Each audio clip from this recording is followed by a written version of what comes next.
जैसा आप देख पा रहे होगे ये है आपका क्लास 25। इसमें हम आपको सिंपल सा बता देंगे ये सारी जो चीजें मैंने लिखी हैं, यानी कि ऑलवेज का प्रयोग बता दूंगा आपको, नेवर कहाँ पे लगेगा, इट कहाँ पे लगता है, ईवर कहाँ लगता है, जस्ट कहाँ लगता है, ऑलरेडी कहाँ पे लगता है, समटाइम, सेल्डम, जनरली, ऑफ्टन, मतलब सारे का प्रयोग मैं क्लियर बता दूंगा आपको, एक एक करके एग्जाम्पल बताऊंगा विथ प्रूफ। इसको आपको अगर वाक्य में ये हिंदी आता है, मान लीजिए कभी नहीं आता है, अभी तक आता है, अभी अभी आता है, पहले ही आता है, कभी कभार आता है, या फिर अक्सर आता है, प्रायः आता है, इसको आप अगर ये सब सारे हिंदी सेंटेंस में आ जाते हैं तो उसकी जो मीनिंग होती है वो सारी ये होती है जो मैंने आपको लिखा हुआ है। अब मैं आपको ये सारा बता दूंगा कि ये अगर वाक्य में आता है इसको आप यूज कैसे करोगे, क्योंकि देखिए यूज करने का तरीका आपको पता तो होना चाहिए ना। अगर आपको ये हिंदी वाक्य में आती है, अगर आपको उसका इंग्लिश पता भी है, लेकिन आप उसको कैसे लगाओगे वो आपको पता ही नहीं है, तो आप कैसे कर पाओगे। तो आज के इस वीडियो में हम सिंपल सा यही जानेंगे कि आप इन सब एडवर्ब ऑफ टाइम का प्रयोग आप कैसे कर पाओगे। इसको हम बोलते हैं सारे को एडवर्ब ऑफ टाइम, ठीक है। तो इसमें कुछ रूल्स लगते हैं, जैसे कि साधारण वाक्य के लिए आपको 1 नंबर, 2 नंबर, 3 नंबर करना होता है। 1 नंबर का मतलब सब्जेक्ट होता है वाक्य में, जो सब्जेक्ट आप पूछते हो सबसे पहले कौन पूछना होता है किसी भी वाक्य में, तो उसका जो सब्जेक्ट होता है वो बाहर आ जाता है। उसके बाद उस वाक्य में जो हेल्पिंग वर्ब होती है ना, जो सहायक क्रिया होती है वो लगती है, तो उसको हम 2 नंबर से यहाँ पे इंडिकेट करते हैं। बस मेरा सीधा सा यही मतलब है, इंडिकेट करना, ताकि आपको अच्छे से समझ आ पाए। तो पहले 1 नंबर रहता है, फिर 2 नंबर, फिर 3 नंबर। मतलब अगर आप सब्जेक्ट लगा लेते हो, हेल्पिंग वर्ब लगा लेते हो, उसके बाद आपका जो वाक्य में लास्ट में बचता है ना वो आपको लगाना होता है, कुछ भी आपका जो लास्ट में होता है। अगर वाक्य नेगेटिव आता है तो उसमें आपको सब्जेक्ट करना होता है, उसके बाद उसकी हेल्पिंग वर्ब लगानी होती है। 1 नंबर, 2 नंबर, उसके बाद नॉट है, नेगेटिव है तो नॉट रहेगा, तो उसमें आपको नॉट लगाना है। फिर उसके बाद उसका 3 नंबर यानी कि जो लास्ट में बचेगा वो आपको लगाना है। अगर वहीं पे आपका वाक्य इंट्रोगेटिव आता है, अभी मैं सारे का एग्जाम्पल बताऊंगा, आपको नॉर्मल वाक्य भी बताऊंगा, यानी कि साधारण वाक्य बताऊंगा, सिंपल सेंटेंस, उसके बाद निगेटिव सेंटेंस बताऊंगा, इंट्रोगेटिव भी बताऊंगा, और निगेटिव इंट्रोगेटिव भी बता दूंगा आपको। सारी चीजें मतलब क्लियर कर दूंगा। आपको करना कुछ नहीं, ये सारा रूल समझ लेना है, यहाँ पे सारी मीनिंग देख लेनी है, उसके बाद एग्जाम्पल के थ्रू मैं सब कुछ यहाँ पे बता रहा हूँ आपको। तो इंट्रोगेटिव का जो रूल होता है उसमें आपका ये होता है कि जो उसकी हेल्पिंग वर्ब होती है वो आपकी पहले आ जाती है, यानी कि 2 नंबर पहले आएगा, फिर 1 नंबर यानी कि जो उसका सब्जेक्ट होता है, जो उसका कर्ता होता है वो आपका बाद में चला जाएगा। 1 नंबर का मतलब होता है कौन। किसी वाक्य में अगर आप कौन पूछोगे ना तो उसका जो 1 नंबर होता है यानी कि सबसे पहले वाला चीज वो बाहर आ जाता है। तो 2 नंबर, 1 नंबर, नॉट, फिर 3 नंबर, ठीक है, ऐसे होता ही है। अब हम एक काम करते हैं कि यहाँ पे आपको सारा एग्जाम्पल लिखते हैं, एक एक करके आपको समझाने की कोशिश करते हैं। तो चलिए हम बात करते हैं पहले एग्जाम्पल की। अब जैसे आपको वाक्य में आता है कि वह हमेशा पढ़ता है, ये आपको सिंपल सा है, इसमें आपको करना कुछ नहीं है, ऐसा नहीं कि बहुत ज्यादा दिमाग लगाने की जरूरत है। आपको सिंपल सा जो रूल मैंने बताया वो आपको समझना है, ठीक है। मैंने क्या बोला, ये आपका जो है ना वह हमेशा पढ़ता है, ये आपका जो सेंटेंस है, पहले आप सेंटेंस समझा करो। कोई भी सेंटेंस आए उसको आप देखो कि वो सिंपल है, नेगेटिव है या फिर इंट्रोगेटिव है। अगर आप ये जान लोगे ना उसके बाद आप आराम से रूल अप्लाई करो और आराम से ये मीनिंग देख लो कि क्या होता है, बस आपको कर देना होता है। ऐसा नहीं है कि बहुत ज्यादा टफ है, इजी होती है चीजें, बस आपको थोड़ा सा दिमाग लगाना होता है। तो आपको है जैसे वह हमेशा पढ़ता है, इसको आप कैसे करोगे। सबसे पहले मैंने आपको बोला कि ये जो सेंटेंस है वो सिंपल है, इसमें ना तो नहीं दिख रहा है ना तो कोई प्रश्न उठ रहा है। अगर नहीं होता तो नकारात्मक होता, अगर कोई प्रश्न होता इसमें प्रश्न का काम होता, जैसे वह हमेशा क्यों पढ़ता है ऐसा होता, तो यहाँ पे आपको आता प्रश्नवाचक वाक्य। वह हमेशा नहीं पढ़ता है तो नेगेटिव हो जाता। यह है केवल वह हमेशा पढ़ता है, यह आपका सिंपल सेंटेंस है, यह आपका सिंपल है। तो यहाँ पे आपको सीधा सा कर देना होता है 1 नंबर पे कौन। तो मैंने आपको साधारण वाक्य के लिए ये रूल बताया, यानी कि 1 नंबर मीन्स होता है कौन, जैसा मैंने यहाँ पे लिखा है। और 1 नंबर कौन का मतलब सब्जेक्ट होता है, जो वाक्य में करने वाला होता है ना उसी को तो सब्जेक्ट बोलते हैं ना। तो हम इसमें क्या पूछेंगे, कौन वह। उसके बाद उसका हम 2 नंबर लाएंगे। 2 नंबर का मतलब होता है हेल्पिंग वर्ब, यानी कि यस या यस लगता है उसके वाक्य के जो मीनिंग होगी ना, जैसे यहाँ पे है पढ़ना, तो हम क्या करेंगे, रीड आपको कर देना है। यहाँ पे पढ़ता है, ये पूरा 2 नंबर है। उसके बाद ये जो मैंने बोला कि 1 नंबर 2 नंबर करने के बाद, 1 नंबर 2 नंबर करने के बाद अदर लिखना है। अदर मतलब जो वाक्य में लास्ट में बच रहा है, अदर में ये आपका हमेशा हो सकता है, कुछ और भी हो सकता है। तो जो आपको लास्ट में बचेगा लगेगा वही आपको लगा देना होता है। तो वह हमेशा पढ़ता है ऐसे रहेगा। तो इसको हम क्या करेंगे, ये आपका पहले हम लिखते हैं वह की मीनिंग। वह का क्या होता है, ही मीन्स होता है वह, या उसके के तुरंत बाद पास, दोनों जगह ही लगता है। उसके के तुरंत बाद पास आएगा तब भी वहां पे आपको ही लगाना है, और जहां पे वह आएगा वहां पे भी आपको ही लगाना है। लेकिन आपको एक चीज ध्यान रखना है कि वो स्त्री है या फिर पुरुष है। जैसे अगर यहीं पे होता वह हमेशा पढ़ती है तो आप वहां पे करते सी, वह हमेशा पढ़ता है वो पुरुष है तो वहां पे करोगे आप ही। ठीक है, तो आपको यहाँ पे सिंपल सा करना है ही आप कर दोगे। ही करने के बाद 1 नंबर हुआ। उसके बाद पढ़ने के लिए क्या होता है, रीड मीन्स होता है पढ़ना, READ। मैंने आपको क्या बोला कि इसमें आपको यस या यस लगाना है, क्योंकि ये जो आपका टेंस है ये है present indefinite tense. Present indefinite tense की बात करें या फिर किसी और टेंस की बात करें या फिर ग्रामर के गहराई से जानने की बात करें, तो मैंने आपको सारा कुछ क्लास 1 से चैनल पे बता रखा है। तो अगर आप एक्चुअल में सही तरीके से ग्रामर को जानना चाहते हो, सीखना चाहते हो, तो आप जाके क्लास 1 से चैनल पे वीडियो पड़ी है, आप जाके शुरुआत से देखते हो। अगर आपको सही में ग्रामर सीखना है, जानना है, इंग्लिश जानना है, समझना है, तो जो बंदा एक्चुअल में चाहता होगा कि मैं सही से जान पाऊं, सीख पाऊं, उसको मैं विथ कॉन्फिडेंस बोलता हूं कि वो जाके क्लास 1 से देखे। और मेरा उस बंदे से पूरा वादा है कि वो ग्रामर या फिर इंग्लिश एकदम अच्छे से सीख पाएगा। ये मेरी पूरी जिम्मेदारी है। ठीक है, तो उसके लिए आपको करना कुछ नहीं है, वीडियोस को सही से देखनी है, क्लास 1 से देखनी है। आपको ऐसा नहीं है कि वीडियो स्किप कर करके देखनी है, तो उससे कुछ नहीं होगा। अगर आप वीडियो सही से देखते हो, शुरू से एक एक करके आप पूरी देखते आते हो, तो मैं विथ कॉन्फिडेंस बोलता हूं आप जो है सारा कुछ ग्रामर या फिर इंग्लिश के बारे में अच्छे तरीके से समझ जाओगे और आप सीख भी लोगे काफी अच्छा खासा। क्योंकि जो मेरा बताने का तरीका है वो सबसे अलग है, मैं हर एक वीडियो में बताता हूं। तो आपको इसीलिए बोलता हूं कि आप जाके क्लास 1 से देखो, अगर आप एक्चुअल में सही में जानना चाहते हो। तो यहाँ पे जो ही है, ही के साथ में आपका क्या लगा, रीड, पढ़ने के लिए। तो आपको सिंपल सा क्या करना है, रीड्स कर देना है यहाँ पे, क्योंकि जो ही होता है ना, ही सिंगुलर है, तो उसके लिए हम रीड्स कर देंगे, ही रीड्स। क्योंकि जो इंडेफिनिट टेंस होता है उसमें यस या यस लगता है। अगर वो सिंपल टेंस है तो उसमें हम यस या यस लगाते हैं। अगर वहीं पे नकारात्मक प्रश्नवाचक आता है तो उसमें हम डू डज का प्रयोग करते हैं। तो हम देखिए उसमें नहीं जाएंगे, वो काफी डेप्थ वाली टॉपिक है, वो मैं पहले की वीडियो में बता चुका हूं, इसीलिए मैं आपको बोल रहा हूं, वो सब जाके आप देख सकते हो। यहाँ पे आपका होगा ही रीड्स। उसके बाद आप क्या कर दोगे, ऑलवेज।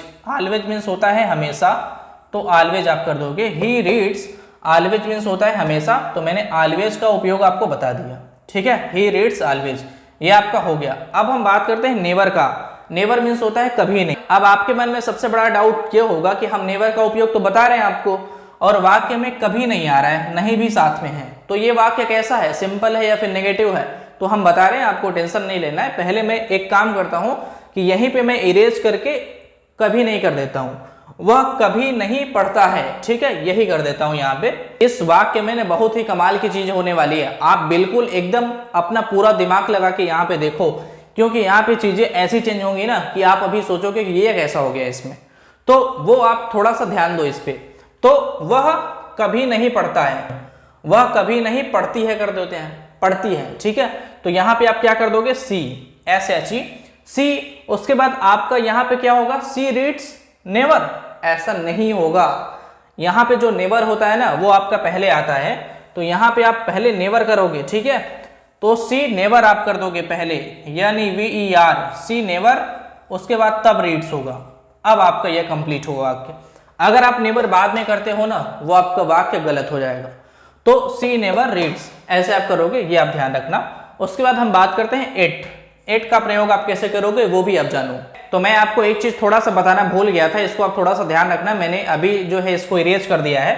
तो मैंने आपको क्या बोला था कि वह कभी नहीं पढ़ती है, तो मैंने क्या बोला, सी नेवर रीड्स, ऐसा होगा। तो आपको एक चीज बता दूं, अगर वाक्य में आपको साथ में कभी नहीं आता है, मतलब कभी और नहीं दोनों साथ में जुड़ा है, तो वो वाक्य जो है ना, भले इसमें नहीं है लेकिन वो नेगेटिव नहीं है, क्योंकि ये कभी नहीं दोनों साथ में है। अगर कभी नहीं साथ में कहीं पे भी आता है, यानी कि नेवर आता है, तो नेवर कभी नकारात्मक नहीं होता है।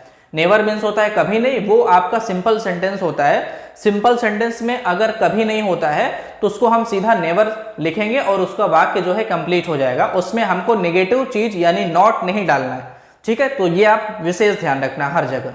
तो जैसा मैंने पहले ही बताया कि अब हम बात करते हैं एट का आप प्रयोग कैसे करोगे। चलिए यहाँ पे एग्जांपल लिखते हैं, उसके बाद आपको ये भी बता देते हैं। अब देखिए, जैसे मैंने आपको सिंपल सेंटेंस तो बता दिया, अब हम बात करते हैं सीधा नेगेटिव का। नेगेटिव सेंटेंस आएगा तो उसको आप कैसे करोगे। जैसे आपका वाक्य में आता है कि हमने अभी तक खाना नहीं खाया है, तो इसके लिए आप क्या करोगे। सबसे पहले मैंने आपको बोला कि किसी भी वाक्य में पूछना होता है कौन, तो 1 नंबर पे कौन आता है। मैंने बोला ना, नेगेटिव का जो रूल होता है, यानी कि इस वाक्य में पहले आप ये देख लो कि नेगेटिव है या फिर सिंपल है या फिर इंट्रोगेटिव है।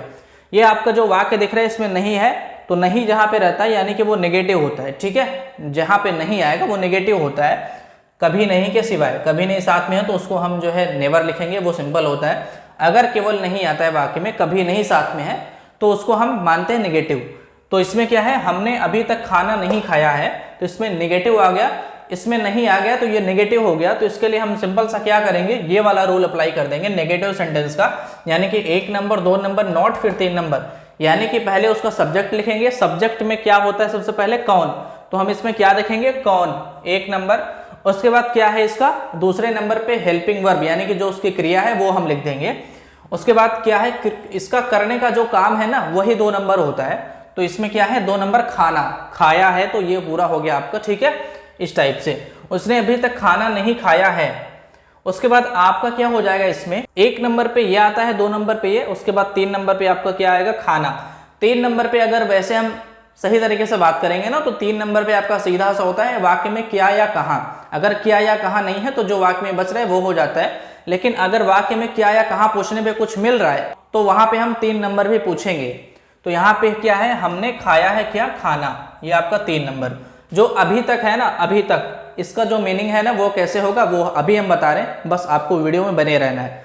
आपका देखिए 1 नंबर मिल गया, 2 नंबर मिल गया, 3 नंबर मिल गया, यानी कि आपका सब्जेक्ट आ गया, हेल्पिंग वर्ब आ गई, इसकी जो सहायक क्रिया होगी, जो इसकी क्रिया है, जो मेन वर्ब है, जो उसका काम है वो आ गया आपका बाहर 2 नंबर पे। उसके बाद जो इसका खाना है यानी कि 3 नंबर पे वो आ गया वो, ठीक है।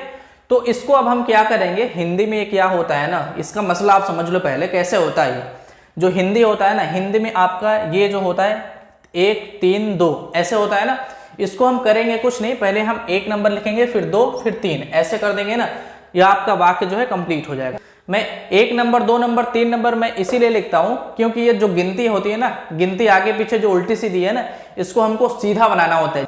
जैसे हम उसको सीधा बना देंगे ना, वो ऑटोमेटिक वाक्य का उत्तर आ जाता है उसमें। तो इसमें क्या है, हमने अभी तक खाना नहीं खाया है, तो हमने के लिए क्या होता है, वी होता है, तो वी यहाँ पे आप कर दोगे वी। उसके बाद खाया है, ये आपका जो वाक्य है ना ये है प्रेजेंट परफेक्ट टेंस, तो उसमें प्रेजेंट परफेक्ट टेंस में हैज या हैव का प्रयोग होता है, तो इसमें हम सिंपल सा कर देंगे वी हैव नॉट, वी के साथ आपका हैव लगेगा क्योंकि बहुवचन है, वी बहुवचन में आता है तो इसको हम हैव लगाएंगे, वी हैव। उसके बाद जो मैंने आपको बोला ना कि जो उसकी हेल्पिंग वर्ब होगी, जो उसकी सहायक क्रिया होगी, यानी कि जो एच वी यानी कि हेल्पिंग वर्ब 2 नंबर पे है, 1 नंबर हो गया, 1 नंबर आपका वाक्य में, अब 2 नंबर हो गया, 1 नंबर 2 नंबर। अब आपको नॉट लगाना है, ये नेगेटिव का रूल बता रहा हूँ, नॉट लगाना है तो आप नॉट लगा दो यहाँ पे, ठीक है, तुरंत आपको नॉट लगाना है। उसके बाद आपका क्या आता है, वी हैव नॉट ईटेन, ईट का ईटेन हो जाएगा, अभी ये क्रिया ही चल रही है, अभी आपका ये 3 नंबर नहीं है।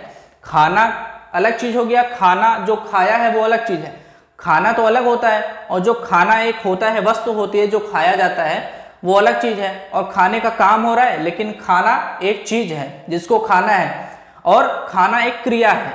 तो यहाँ पे जो खाया है ये काम है, वो खाना काम है, और यहाँ पे जो खाना है वो खाना खाना है जो आपको मिलता है खाने के लिए, ठीक है। तो वी हैव नॉट, ईट का क्या कर दोगे आप, ईटन, थर्ड फॉर्म होगा यहाँ पे, क्योंकि जो प्रेजेंट परफेक्ट टेंस होता है उसमें आपको हैज हैव लगाना होता है, और उसका जो क्रिया का थर्ड फॉर्म होता है। तो खाया के लिए क्या होगा, ईट, ईट मीन्स होता है खाना, तो उसको हम क्या कर देंगे, ईटन, और ये भी आपका आएगा 2 नंबर पे। अब आपका हैव और ईटन, ये आपका खाया है, हैव ईटन हो गया, ठीक है। और उसके बाद आपका अब 3 नंबर आएगा, 3 नंबर में क्या आएगा, खाना, खाना के लिए क्या करोगे आप, food, FOOD, we have not eaten food, ये आपका हो गया ना यहाँ तक।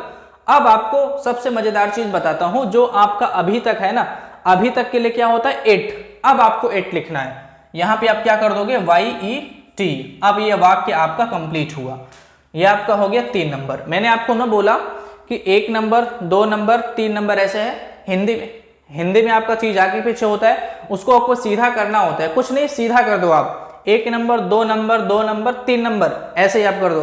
अब आपका ये वाक्य जो है कंप्लीट हो चुका है, हमने अभी तक खाना नहीं खाया है, तो we have not eaten food 8, ठीक है। और आपकी जानकारी के लिए एक चीज और बता देता हूं, यहाँ पे जो ईवर होता है ना, ईवर मीन्स होता है कभी, अगर वाक्य में आपको केवल कभी आता है, कभी कभी नहीं आता या फिर अभी अभी नहीं आता, केवल कभी आएगा, वो आता बहुत कम ही है वाक्य में। अगर कभी आ गया वाक्य में, केवल कभी है, तो वहां पे आपको ईवर लगा देना है। तो इसका मैं एग्जांपल अभी नहीं बताने वाला हूं क्योंकि वीडियो काफी लंबी होगी और इसमें जो है ये एग्जांपल सेट भी नहीं बैठेगा। तो ईवर का प्रयोग आगे आने वाली वीडियोज में हम कवर कर देंगे क्योंकि ईवर यहाँ पे सटीक बैठ नहीं पा रहा है। तो ईवर मीन्स कभी होता है, आप ये जानते रहो बस। जस्ट मीन्स होता है अभी अभी। जस्ट का प्रयोग आप कैसे करोगे वो आप जान लो। जैसे आपका वाक्य हो गया कि वे यहाँ अभी अभी आए हैं, तो इसमें आपको सिंपल सा करना है कि कौन, वे क्या किए हैं, आए हैं, कहाँ, यहाँ।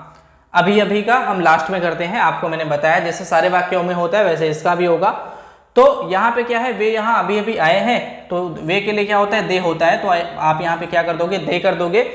और दे हैव कम आप करोगे क्योंकि जो दे है ना, ये जो आपका टेंस है वो है प्रेजेंट परफेक्ट। तो इसमें हम क्या करते हैं, हैज है प्लस गॉन टाइप की क्रिया लगाते हैं, यानी कि हैज लगाते हैं या तो हैव लगाते हैं। हैज वहां पे जो एक वचन, हैव वहां पे जो बहुवचन, तो दे आपका बहुवचन है। और इसके साथ में जो क्रिया होती है ना वो आपकी लगती है गॉन टाइप की, यानी कि क्रिया की थर्ड फॉर्म जो आपकी जैसे आना है, तो कम का थर्ड फॉर्म क्या होता है, कम, केम, कम। ठीक है, तो ऐसे होगा आपका। तो यहाँ पे हम क्या लिखेंगे सीधा सा, तो दे हैव आप कर दोगे, तो आपका वाक्य में हो गया दे हैव। उसके बाद आपको सीधा सा जो अभी अभी का मीनिंग है ना, जस्ट, वो आपको यहीं पे लिख देना होता है। देखिए ये चीजें थोड़ी सी आगे पीछे होती है, उसमें समझना होता है, किसी में पहले आता है किसी में बाद में आता है। तो जैसे वाक्य रहता है ना उस टाइप से हम लगा देते हैं। तो they have just come here, उसके बाद कर देंगे यहाँ पे COME, उसके बाद here, they have just come here. ये आपका हो गया पूरा वाक्य कंप्लीट। वे यहाँ अभी अभी आए हैं, they have just come here. Sometimes means होता है कभी कभी, समटाइम्स का होता है कभी कभी। तो जैसे यहाँ पे वाक्य में आया कि वह, यहाँ पे आप क्या कर दोगे, वह यहाँ अभी अभी, अभी के स्थान पे आप वह यहाँ कभी कभी आप कर दोगे, अभी के स्थान पे आपको कभी करना है। वह यहाँ कभी कभी आया है, ठीक है, आया है, ठीक है, इस टाइप से आपका हो गया। तो आप इसको क्या करोगे, ही हैज जैसे आप करोगे, वह यहाँ आया है, तो ही हैज कम हियर आप करोगे। तो उसको हम क्या कर देंगे, he has sometimes, he has, ये आपका एक, फिर दो, उसके बाद समटाइम्स यही लगा देंगे, SOMETIMES, ही हैज समटाइम्स, उसके बाद कम हो जाएगा COME, उसके बाद हियर। ठीक है, इस टाइप से आप कर दोगे। ये आपका हो गया पूरा 2 नंबर और हैज भी आपका हुआ 2 नंबर। तो he has sometimes come here, ऐसे आप कर दोगे। ये आपका हुआ वह यहाँ कभी कभी आया है, तो सिंपल सा हुआ he has sometimes come here. ये आपका वाक्य कंप्लीट हुआ। जैसे वही आपको वाक्य में आता है कि कभी कभार या फिर बहुत कम, या तो कभी कभार लिखा हुआ है या तो बहुत कम, यानी कि इसके स्थान पे कभी कभार है या फिर बहुत कम है। तो दोनों के स्थान पे हम सेल्डम का ही प्रयोग करेंगे, चाहे कभी कभार हो या फिर बहुत कम हो, दोनों के स्थान पे सेल्डम लगाएंगे। तो मान लीजिए यहाँ पे आपका आता है वह यहाँ कभी कभार आया है, तो यहाँ पे आप क्या कर दोगे, he has seldom come here. ठीक है, SELDOM, वह यहाँ बहुत कम आया है, तो he has seldom come here, दोनों में वही होगा। ठीक है, तो जनरली का आप यूज जानते रहो, इसका प्रयोग आप जानते रहो, अभी यूज नहीं होने वाला है, आगे चल के वो भी बता देंगे। और ऑफ्टन मीन्स होता है अक्सर, ऑफ्टन का प्रयोग बता देते हैं आपको। जैसे वह अक्सर आता है, तो ही ऑफ्टन कम्स, ऐसे आप कर दोगे। तो देखिए मैंने आपको कोशिश की है पूरा इन डेप्थ में जाके बताने की, मैंने आपको सारा रूल बता दिया और यहाँ पे जो जो मीनिंग होती है सारे मैंने उसके एग्जाम्पल भी आपको बता दिए, और जिसके नहीं बताए मैंने आगे चल के वीडियोज में वो कवर करूंगा, क्योंकि वो एग्जाम्पल यहाँ पे सटीक नहीं बैठेगा तो उसको बताने से कोई मतलब है ही नहीं। और मैं ज़्यादा आगे की चीज़ बताऊंगा तो आपको नहीं समझ आएगा, क्योंकि मेरा जो पर्पज है वो है बिल्कुल बेस से लेके चलना। तो मैं बेस से लेके चल रहा हूँ, तो आपको सारी चीज़ें समझाता चल रहा हूँ, स्टेप बाय स्टेप आप समझते चलो। बस आपको करना कुछ नहीं है, वीडियोज को लगातार देखनी है और आपको चीज़ें अच्छे तरीके से जाननी और समझते रहनी है टाइम टू टाइम। क्योंकि देखिए जो मैं चीज़ें कवर कर रहा हूँ इसमें टाइम तो लगेगा, क्योंकि देखिए कोई इंग्लिश या फिर ग्रामर को सीखना इतना आसान काम होता नहीं है। ऐसा नहीं है कि आप जो है बहुत आसानी से सीख जाओगे। हाँ, बस एक काम है कि आप अगर इसको स्मार्टली समझोगे, मतलब सही तरीके से रूल्स जो मैं बताता हूँ इसको आप समझोगे तो बड़ा ही आसान लगेगा। जैसे लोग बताते हैं काफ़ी लंबा चौड़ा आपको रूल लिखवा देंगे, ऐसा कर देंगे वैसा कर देंगे, तो इतना ज़्यादा पढ़ने से या फिर वो चीज़ करने से कोई मतलब नहीं है। किसी चीज़ का ना बेसिक रूल पता होना चाहिए, बस उसका यूज करने का तरीका पता होना चाहिए। तरीका आपको पता रहेगा तो आपके सामने कोई भी वाक्य आएगा आप तुरंत उसको पहचान लोगे और आप उसका जो है सोल्यूशन भी निकाल पाओगे अच्छे तरीके से। तो आपको मैं फिर से बोलूंगा, चैनल पे क्लास 1 से वीडियोज पड़ी हैं, आप बिल्कुल शुरू से इंग्लिश जानना चाहते हो, सीखना चाहते हो, तो आप जाके क्लास 1 से वीडियो देखते आओ। और इस वीडियो को आप लाइक जरूर करना, अभी आप लाइक करो, नहीं तो आप भूल जाओगे। लाइक आप कर दो। चैनल पे आप पहली बार आए हो, नए हो, इसको आप सब्सक्राइब जरूर करना। साइड में जो बेल आइकन है उसको आप प्रेस कर लो, उस पर आप ऑल सेलेक्ट कर लो, ताकि इन फ्यूचर जो भी वीडियो आए उसका नोटिफिकेशन आपको सबसे पहले मिल पाए। और एक इंपॉर्टेंट चीज हर एक वीडियो में बोलता हूं कि इसको आप शेयर जरूर करना, क्योंकि जैसे आप जो है अगर इस वीडियो से कुछ सीख पा रहे हो, समझ पा रहे हो, तो आप अगर इसको शेयर करोगे ना तो किसी और का भी इसमें बेनिफिट हो जाएगा। तो आप इसको शेयर जरूर कर दो। शेयर आप कर दो अपने दोस्त के साथ या फिर उनके साथ जो एक्चुअल में जानना चाहते हैं, इंग्लिश ग्रामर को समझना चाहते हैं। ठीक है, तो मिलते हैं आपसे किसी अन्य वीडियो में नए टॉपिक के साथ में। तब तक के लिए नमस्कार, धन्यवाद, आपका दिन शुभ हो।